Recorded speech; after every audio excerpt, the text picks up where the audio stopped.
하나, 둘, 됐어.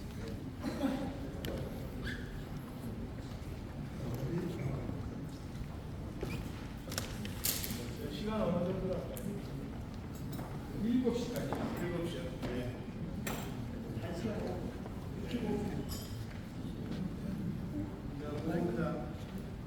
6시 반쯤에 체크해 주세요.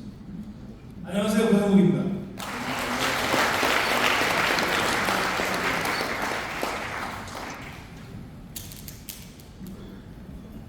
제 선씨는 부산 분이신데 6.25 때 학도병으로 참전하셨고 그리고 월남전 참전하셔서 고육제로 일찍 돌아가셨어요.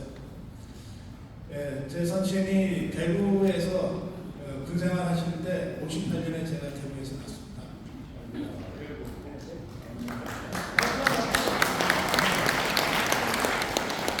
그리고 그 1년 후에 저하고 함께 온 제 동생 고성범이 제 선친이 영천에서 군생활 하실 때 영천에서 났습니다. 저희도 선친 고향 따라 고향이 어디냐 그러면 부산입니다 합니다만은 저는 대구 사람이고 제 동생은 경북 사람입니다. 오랜만에 저 고향 선배님들하고 함께 만난다 그런 기분으로 여기 섰습니다. 반갑습니다.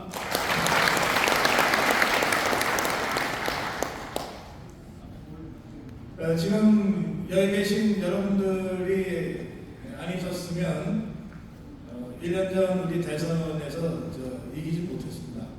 선거 막판에 투표율이 관건이 되자 결국 윤석열 후보가 그 캠프가 마지막 투표율을 올리기 위한 총력전을 펼쳤던 것이 바로 대구 경북입니다. 그리고 여러분들이 아마도 정말 죽기 살기로 한 표라도 더 투표소로 데려가야 된다고 해서 다들 목숨 걸고 선거 막바지 투표 참여 활동을 하셨을 것이고요. 그 결과 24만 대 표 차이로 정말 간신히 기적의 역전승을 이끌어낸 겁니다. 여러분들이야말로 윤석열 정부를 탄생시킨 주역들이다. 저는 그렇게 생각합니다.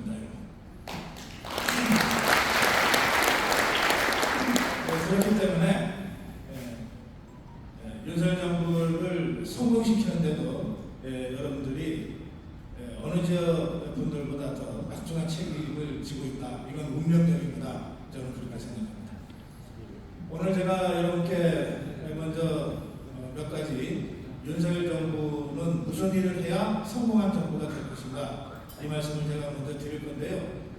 그 말씀 끝에 그럼 그 윤석열 정부를 성공시키기 위해서 우리는 뭘 할 것인가 이런 생각을 여러 선배님들하고 함께 나눌 수 있는 그런 자리가 됐으면 좋겠습니다.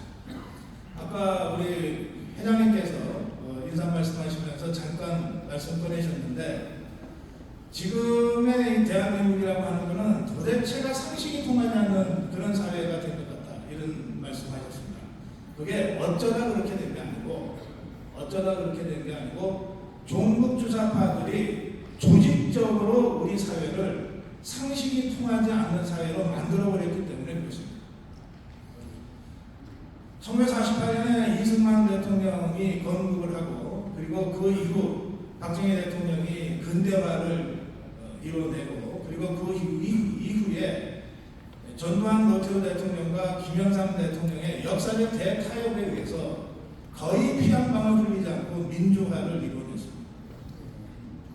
건국과 근대화 산업화와 이 민주화 이 세 과제를 불과 70여 년 만에 이루어낸 나라는 세계에서 유일하게 대한민국밖에 없다는 평가를 받는데 그 건국과 근대화 산업화와 민주화 이걸 누가 했느냐?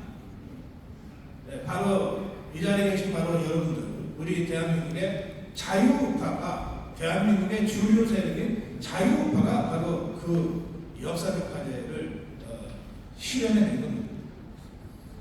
그러니까 수많은 선거가 있었지만 또 그때마다 종북 주사파들이 선거 투표를 통한 정권 교체를 위해서 도전했지만 번번이 실패했습니다. 정상적인 방법으로는 도저히 이 대한민국의 권력을 탈취할 수 없다. 그렇게 생각을 하고 종북 주사파들이 6년 전에 비정상적인 방법으로 권력을 일시적으로 탈취하는 데 성공했어요. 그게 박근혜 대통령 탄핵 사태입니다. 그 비정상적인 방법으로 대통령을 끌어내리고 감옥에 보내고 치른 선거에서 저자들이 비로소 권력을 탈취하는 데 성공했습니다.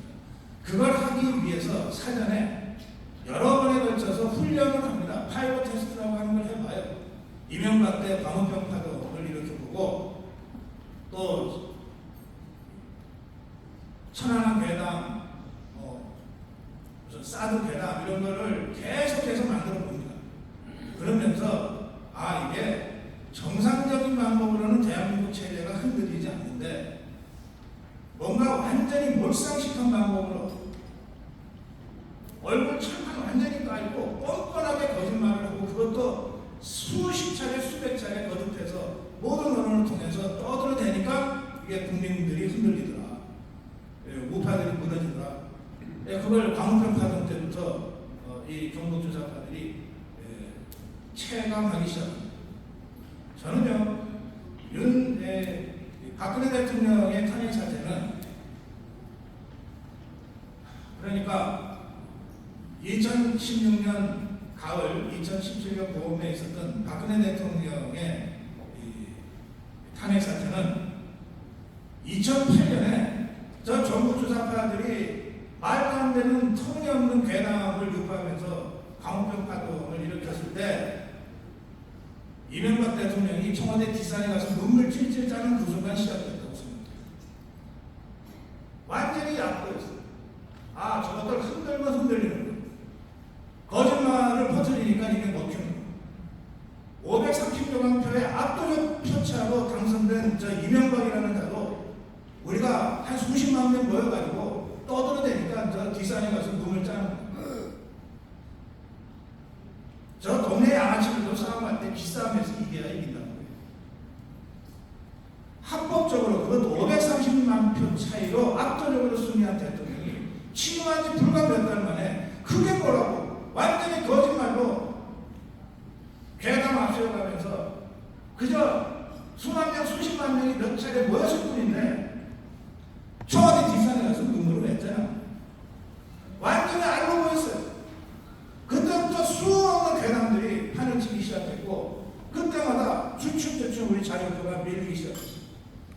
우리 사회는 그렇게 해서 비틀어지고 왜곡된 비정상 사회가 되어버린 겁니다. 그것의 결정판이 박근혜 대통령 탄핵 사태입니다. 지금 와서 생각해 보십시오. 불과 6년 전 일입니다. 박근혜 대통령이 탄핵당할 어떤 잘못을 했습니까? 박근혜 대통령의 박근혜 7시간에 그 어느 것 하나 사실인 것으로 확인되고 있습니다.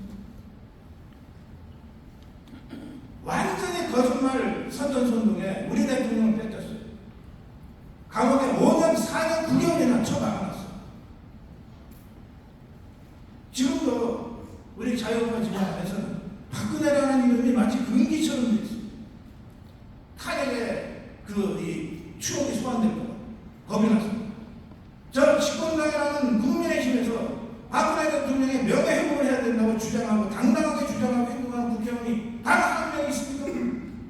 없습니다. 여기 TK 지역에 국회의원 3선 4선 되는 자들 전부 다 박근혜 대통령 치맛자락 붙잡고 빼지란 자들인데 그 사람 중에 단 한 명이라도 대통령의 억울함을 지금이라도 국민들한테 알려야 된다고 그렇게 열심히 떠들고 다니는 자가 있습니까? 없습니다. 이런 쫄장부들한테 지금 대한민국을 맡겨놓고 있습니다. 그래서 작년에 대통령 선거의 승리는 종북 주사파가 최소한 2008년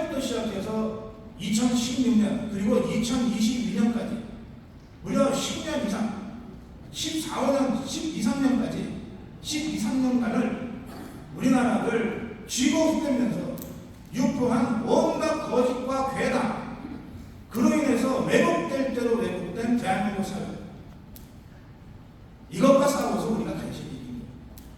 그 과정에서 언론 전부 다 민노총원들한테 장악됐어요. 신문, 방송, 라디오 전부 다 민노총에 장악됐어요.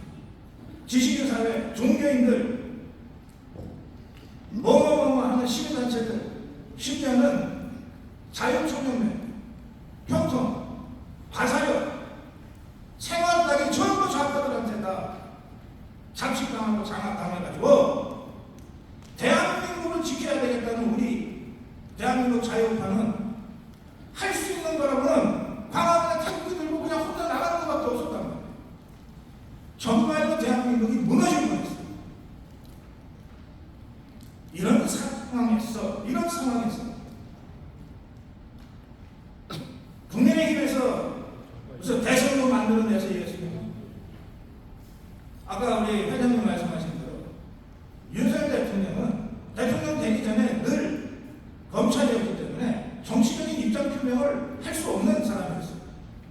언제 한번 이 사람이 자유파로서의 무슨 정치적 행동을 한 적이 있습니다. 그냥 월급계 원칙 가지고 여기까지 온 거죠. 국민의힘 사람이 아니었어요. 윤석열. 우리 자유파가 그 사람 키워준 것도 아니에요.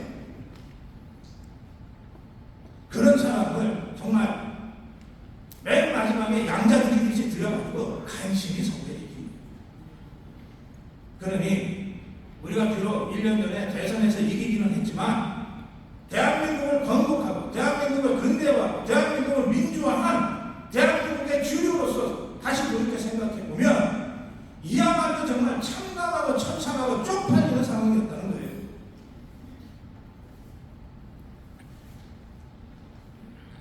그런 상황에서 우리가 1년 전에 어쨌든 기적적으로 정권을 탈취했습니다. 그래놓고서 윤석열 대통령한테, 윤석열 정부한테 우리가 마치 날 때부터 키워서 대통령 만들어 준 것처럼 온갖 주문과 기대를 다 해냈어요. 이것도 해요, 저것도 해요, 저것도 해요. 별로 기다려주지도 않았어요. 대통령 시켜놓고 한 2, 3개월 전 지나자마자 아니 왜 이재명이 안 잡는다고 그때부터 이거 우리가 쏘는 건 아니냐고 등을 돌리기 많이 했고 도대체가 선거 때 48%로 당선된 대통령 당선시켜놓은 다음에 지지율 30%대도 못 지켜서 20%대까지 떨어지게 만드는 사람들이 어딨냐. 그게 여러분하고 저의 민낯입니다. 자, 그래서 저는 윤석열 정부를 지금이라도 성공시키기 위해서 정말 우리가 우리 스스로를 처절하게 돌아보고 반성하는 거기에서부터 출발해야 된다. 그런 생각을 제가 갖고 있습니다. 자, 이런 제 마음의 각오를 전제로 윤석열 정부는 무엇을 해야 할 것인가, 이 문제를 제가 세 가지로 정리해서 말씀드리겠습니다. 자, 윤석열 대통령이 해야 될 일 첫 번째. 지난 10년간 저 종북 주사파가 완전히 비틀고 왜곡시켜 나온 이 한국 사회를 정상화시켜요. 이대로 가면 나라꼴이 이게 정상적인 나라가 될 수 없어요. 이걸 정상화시켜요. 법과 제도가 국가를 경영하는 기본이 되는 그런 정상적인 나라로 바꿔내야 돼요. 근데 이게 진짜 쉽지 않은 거죠.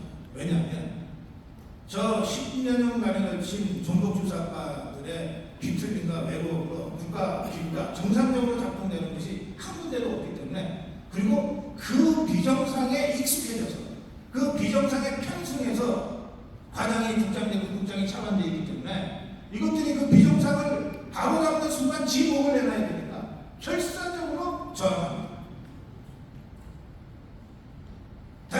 대통령이 되고 새 정부가 들어서 이제 1년이 지났는데도 여전히 공무원들이 대통령 생각대로 안 움직인다. 오죽답답해서 대통령이 카르텔 척결을 외치면서 차관들을 13명이나 한꺼번에 갈아갔어요. 지난 1년간 문재인 조국조사, 문재인이가 퇴임하면서 박아놓은 알박기 이거 절반도 지금 제거하지 못했어요. 근데 벌써 1년이 지나고 있어요. 그러면 이 알박기 해놓은 공무원들은 말할 것도 없고 알박기를 해놨는데 저거 1년이 됐는데 너 제대로 뽑아가지도 않네. 그냥 버티고 있네. 라고 하는 상황을 보고 있는 다른 100만 공무원들의 생각은 지금이라도 개심해서 윤석열 정부 성공을 위해서 뛰어야지가 될까요? 아니면 저거 윤석열이 대통령 해봤자 별거 없네. 1년이나 지나도 아무것도 못하네. 이러고 내년 총선에서 저 더불어민주당이 이기면 그걸로 끝나는 거죠. 내가 여기 중불나게 나서서 무슨 개혁하자고 그러고 있어. 일단 눈치 좀 보자. 이렇게 되기 십상이에요. 공무원들은 안 움직인 거지. 옛날에 YS 정부인데 개혁에 저항한다고 공무원들이 복지 부동하고 복지 안동하고 그랬는데 그때보다 훨씬 심각한 복지 부동과 복지 안동이 지금 팽배하고 있습니다.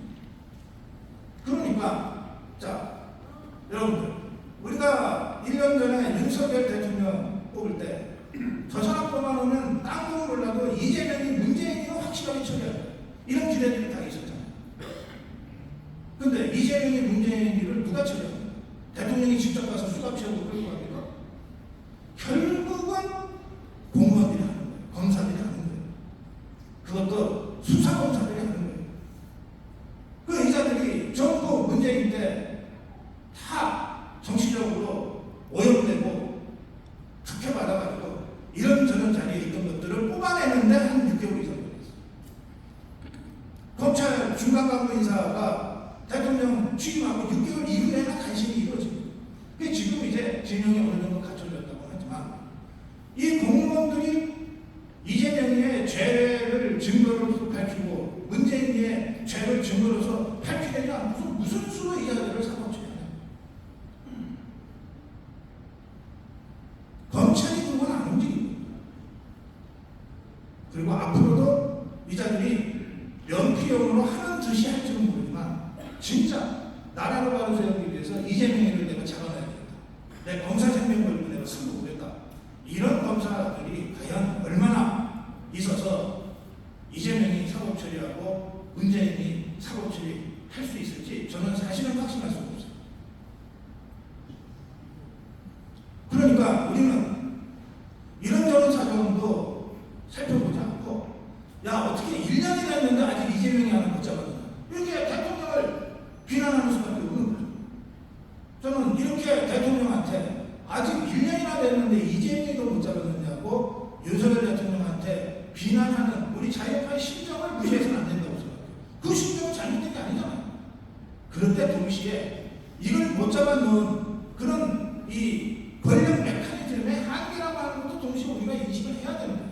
그러니까 이 상황에서 윤석열 대통령과 이 윤석열 정부의 핵심 인사들이 겪었을 그 힘든 답답함, 고뇌 이런 것들에 대해서 우리가 이해를 해야 비로소 도와줄 수 있는 길을 제대로 열어갈 수 있는 겁니다. 무작정 바깥에서 소리 지른다고 해서 이 문제가 해결되는 게 아닙니다. 저는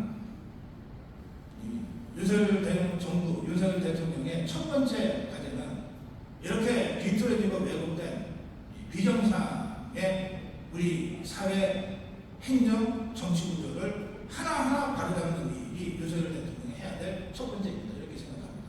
근데 이거는 생생되기도 어렵고 속도가 아주 더디게 납니다. 왜? 이 왜곡된 구조에서 당국을 빨아먹었던 저 종북 주사파들한테 오염된 공무원들이 수십만 명이 버티고 있기 때문에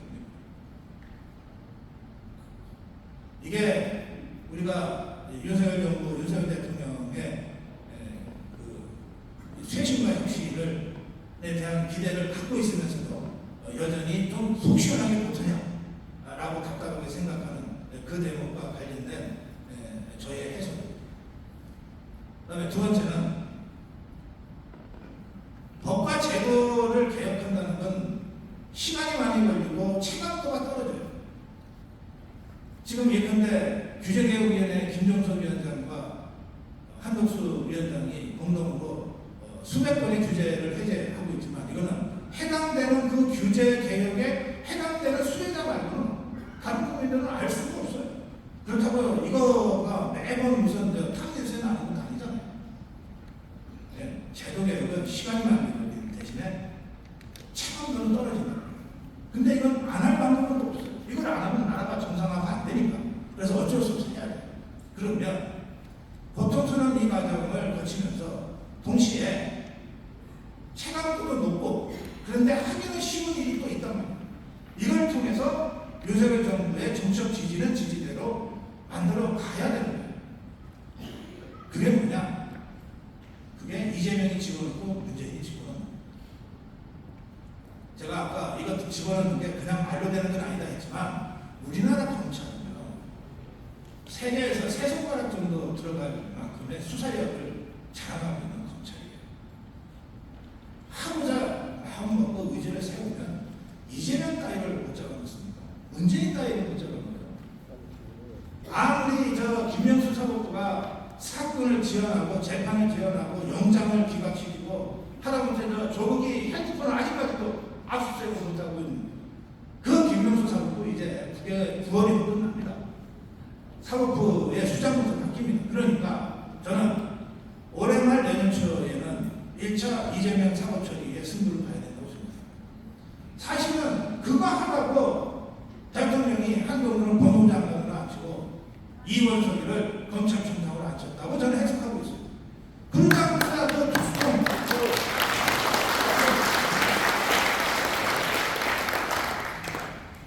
그러자 그 특수통 검사 두 사람을 한 명은 법무장관에 한 명은 검찰총장에 앉힐 이유가 없다고 생각합니다. 그래서 지난 1년 동안은 준비 과정이었다고 하고 이제 본격적으로 수사가 이재명과 문재인의 모고량에서 들어가고 있는 시점인데 여기에 김명수 대법원장이 9월에 임기가 끝나서 교체가 되면 그러면 올 말 내년 초 적어도 내년 총선 전에는 둘 중에 하나 이재명이부터 먼저 처리합니다. 이렇게 저는 보는데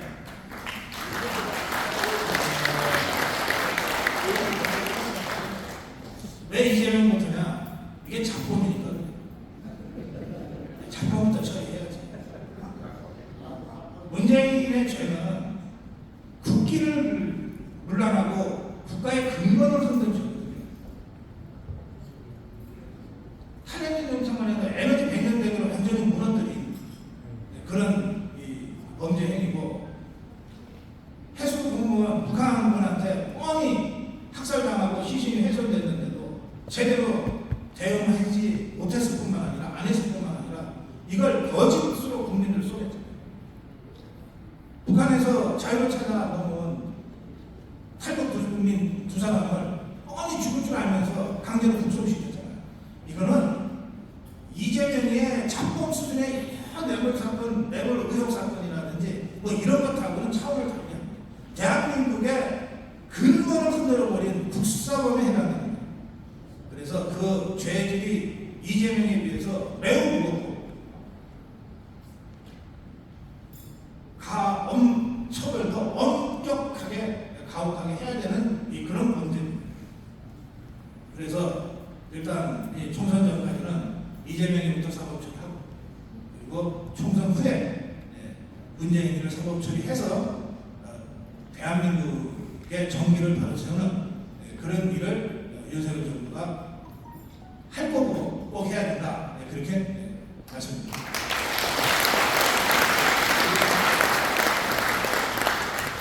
그 다음에 세 번째 마지막 인문인데요. 마지막 과제인데 사실 윤석열 대통령은 대통령으로서 보면 굉장히 열심히 하고 또 학습 속도가 아주 빠르다고 그러고 그리고 검사 출신과 검사 검사 출신이라고 생각하고 선입견을 갖고 봤던 사람들이 전부 다 깜짝 놀랄 만큼 다양한 분야의 과학기술이니 경제니 또는 복지니 하는 영역에 나름의 통찰력을 가지고 있다고 봅니다. 그래서 저는 그런 거는 윤석열 대통령이 잘 할 거라고 생각해요. 그런데 그걸 다 잘했는데 그리고 이재명이 문재인까지 사법처리 했는데 그리고 곳곳에 비틀린 우리의 이 비정상 구조를 정상으로 만들어냈는데 그런데 2007년에 정권을 뺏겼어요. 그러면 그 정권은 실패한 정권입니까? 성공한 정권입니까? 네, 그 정권은 실패한 정권이 됩니다. 정권을 뺏기면 재임기간 5년 동안에 아무리 좋은 일을 많이 하고 성취를 이루어내도 그래도 정치적으로는 실패한 정권으로 낙인 찍힐 수밖에 없어요. 그리고 선거가 끝나는 그날부터 윤석열 대통령, 윤석열 정부가 5년간 성취했던 모든 것들이 다 부정된 거예요. 문재인이가 비정상적인 방법으로 권력을 탈취한 다음에 4년, 5년 내내 했던 게 뭡니까? 박근혜 지옥이었어요. 창조경제 창조자 들어가면 무조건 예산 삭감해버리고 새마을자 들어가면 전부 예산 다 삭감해버리고 그렇게 5년 내내 박근혜 지옥이로 했습니다. 문재인 종북주사파 정권 5년 동안 국정과제, 100대 국정과제의 1번 과제가 뭐냐? 적폐청산. 범정부적으로 적폐청산을 위해서 총력을 다하라. 이게 문재인 종북주사파 정권의 100대 국정과제 중에 1번이었어요. 5년 내내 이것이 1번이었어요. 2027년에 윤석열 대통령이 임기 5년 동안에 무너진 대한민국을 바로 세우고 이재명이 문재인을 사법 처리해서 대한민국의 정기를 바로 세우고 경제 파트나 사회복지 파트나 이런 쪽에서 굉장한 기대 이상의 성취를 했다 칩시다. 근데 2027년 5월에 선거에서 졌거든요. 그러면 그 다음에 벌어질 일, 윤석열 지금 한 달, 두 달이면 완전히 다 정치적으로 껍질이 될 거예요. 그래서 윤석열 정부의 세 번째 과제는 정권 재창출입니다. 정권 재창출을 해야 윤석열 정부의 성취가 온전하게 평가되고 온전하게 개선될 수 있습니다. 이명박과 박근혜가 이명박 정권 5년 동안 4년 동안 내내 앙수처럼 싸웠죠. 그렇지만 같은 정당 우리 자유파 같은 진영이기 때문에 박근혜 후보는 이명박 대통령한테 당을 떠나라는 얘기를 한 번도 요구하지 않습니다. 어쨌든 저 사람은 내 마음에 들건 안 들건 우리 편, 우리가 안고 가야 될 사람. 그랬던 겁니다. 그래서 박근혜 정부가 들어서고 나서 이명박 정권의 흔적 지우기라고 하는 건 거의 없었어요. 이명박 때 이랬던 사람들 안 쓴 정도는 되지만 그런데 이명박 정권이 뭐 이걸 잘못해 저를 잘못해 하고 졌습니까? 털었습니까? 안 그런단 말이에요. 정권 재창출이라고 하는 게 그런 거예요. 아무리 윤석열 정부가 윤석열 대통령이 잘해도 정권 뺏기면 그 다음 날로 윤석열 정부, 윤석열 줄이기가 시작됩니다.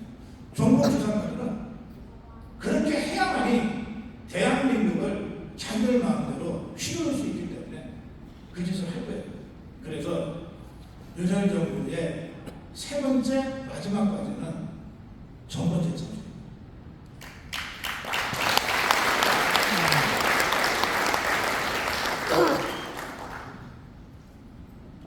정권 재창출을 어떻게 할 거냐? 이제 정권 1년밖에 안 지났는데 벌써 정권 재창출을 걱정하냐? 정치라는 게 그래요. 대통령 취임식 날부터 레임덕은 시작되는 것이고 대통령 취임식 날부터 차기 대통령제는 사실상 시작되는 겁니다. 그게 임기제 선출직 대통령제의 운명입니다. 그래서 이거를 이상하게 생각하시면 안 돼요. 지금 국민의힘 원가고 용렬한 사람들이긴 하지만 이 사람들의 주된 관심이 뭡니까? 내년에 다시 국회의원 빼지 갈 수 있느냐? 더 나아가서 4년 후에 우리가 정권 재창출해서 다시 집권당 할 수 있느냐? 이 두 가지 다른 거 없습니다. 이 사람들한테는 윤석열 대통령이 성공해야 돼, 뭐 대한민국이 바로 잡혀야 돼, 뭐 이런 생각이 있기야 있겠지만 그게 자신들의 절박한 정책 과제는 아니에요. 그래서 저는 이 정권 재창출의 문제를 대통령 눈치 보느라고 지금부터 얘기하면 괜히 매입력 있을까봐 쉬쉬하고 이런 바보 같은 짓 하면 안 된다고 생각합니다. 그 점에서는 저는 역대 대통령 중에 전두환 대통령, 김영삼 대통령 아주 잘했다고 생각합니다. 전두환 대통령은 정권 뺏기면 다 죽는다고 하는 생각을 확실하게 하고 있었기 때문에 무슨 수를 써도 정권 재창출해야 돼. 그래서 노태우한테 뭐라 그럽니까? 필요하면 나를 밟고 가. 나를 밟고 가도 좋아. 네가 대통령 되는 것이 더 중요해. 실제로 노태우가 전대구를 밟으면서 선거를 치르잖아요. 6.29 선언은 자기가 한 거라고 막 소리 치면서 선거 치르잖아요. 그리고 그 노태우에 의해서 백관을 유배하잖아요. 그게 정권 재창출에 대한 우리 자유파의 기본 태도와 관점이 돼야 돼요. 김영삼은 정권 재창출에 실패했어요.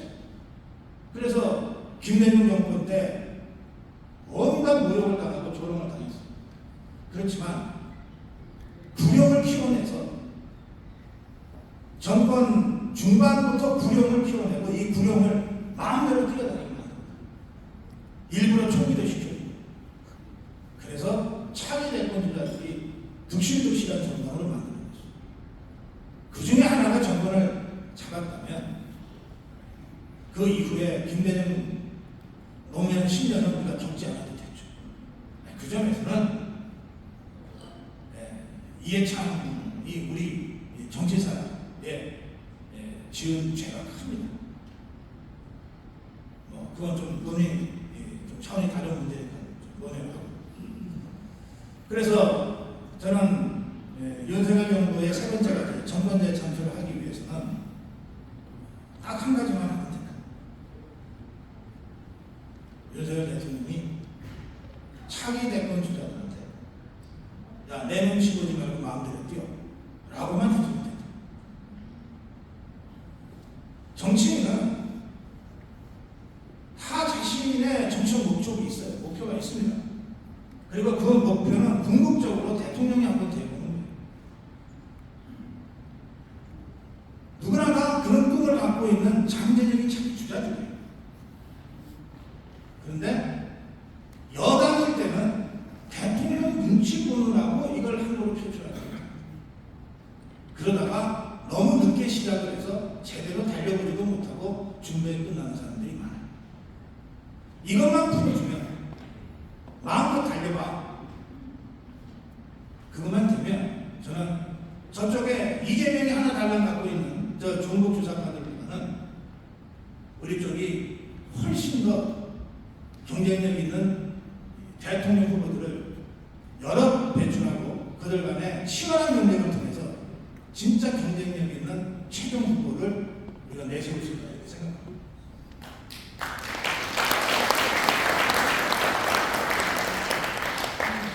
그런데 이게 그러면 진짜 윤석열 대통령한테는 도움이 안 되는 리스크냐? 안 그렇습니다.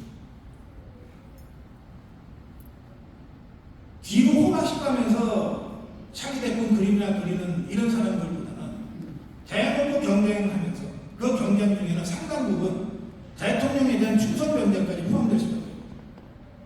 그러면서 주자들 간에 서로 간에 견제하고 균형을 잡아가는 것이 대통령의 국정 운영에 힘을 붙이는 데 훨씬 더 좋습니다.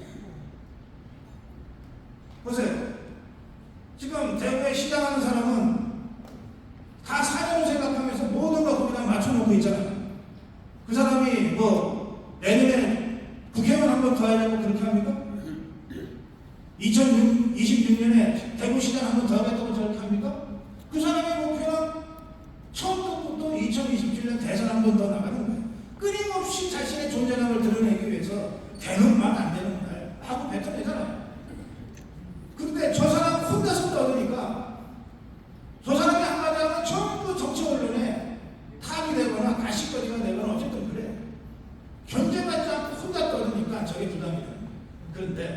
예컨대 우리 자유파 진영에 어디 대구시장밖에 없습니까? 여러 있잖아요. 그 사람들이 대구시장에 한마디 할 때 아니 그건 잘못된 거야 라고 누군가가 치고 나오고 감론을박이 벌어지면 대통령이 갖게 되는 부담은 훨씬 더 완화되는 거예요. 대권 주자들끼리 서로가 치열하게 경쟁하고 그러다 보면 함부로 말하다가 당한다고 생각하기 때문에 말도 조심하게 합니다. 지금은 혼자밖에 없으니까 저렇게 떠들고 다니는 사람이 그걸 이들이 대통령이 될 거라고 했어요. 대통령실이나 쓰겠어요. 그냥 지켜볼 수밖에 없는 거예요. 저러다 말겠죠. 왜 저가 말 사람이에요? 그러니까 억제한다고 해서 그것이 꼭 대통령 권력에 좋은 건 아니다. 차라리 다 깨놓고 우리의 최대 목표는 정권 재창출이고 이걸 하기 위해서는 경쟁력 있는 창출자가 필요해요. 1년 전에 보니까 2년 전에 보니까 내가 당시에 미래통합당을 보니까 후보들 다 합쳐도 내 지지율의 절반도 안 되는 거예요. 국민의힘을 그런 당으로 다시 만들 수 없죠. 그러니 지금 느껴. 대신에 내가 하는 국정운영 방향과 함께 가면서 뛰어. 거기까지는 내가 허용하겠어. 대통령이 이렇게 가줘야 우리 범 여권에 잠재력 있는 수많은 대권 주자들이 진짜 자기 실력을 발휘하면서 활성화되는 거예요. 당이 활성화되는 거예요. 예, 그런 방식으로 저는 후보들을 지금부터 키워나가야 되는 거죠. 그래서 경쟁력 있는 후보 하나가 지지한 후보 10명보다 선거에서는 훨씬 낫습니다.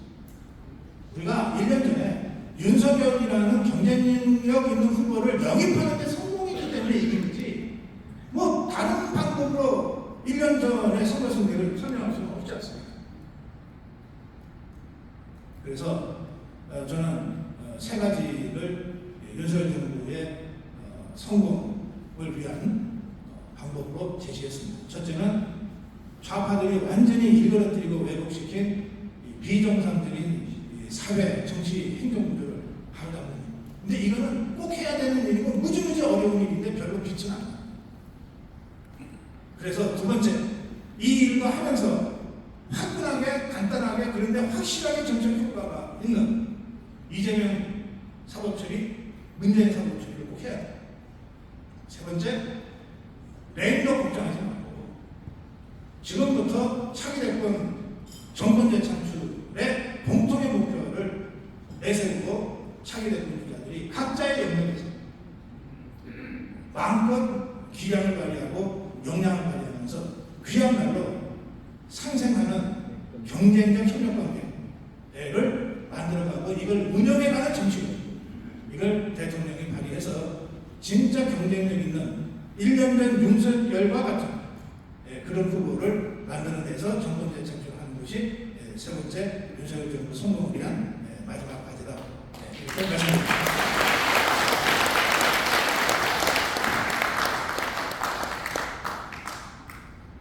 6시 반이 됐다고 지금 그러는데 아까 7시까지 회장님이 마무리해달라고 하셨어요.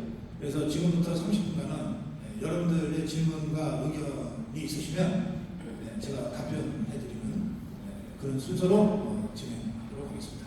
어떤 의견이든 좋고 어떤 질문이든 좋습니다.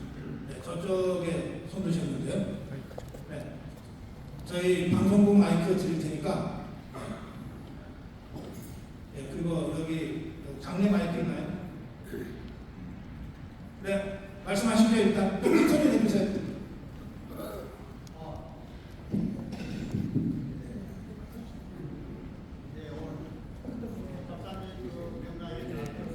네.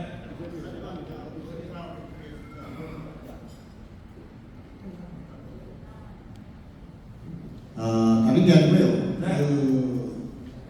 지난 4일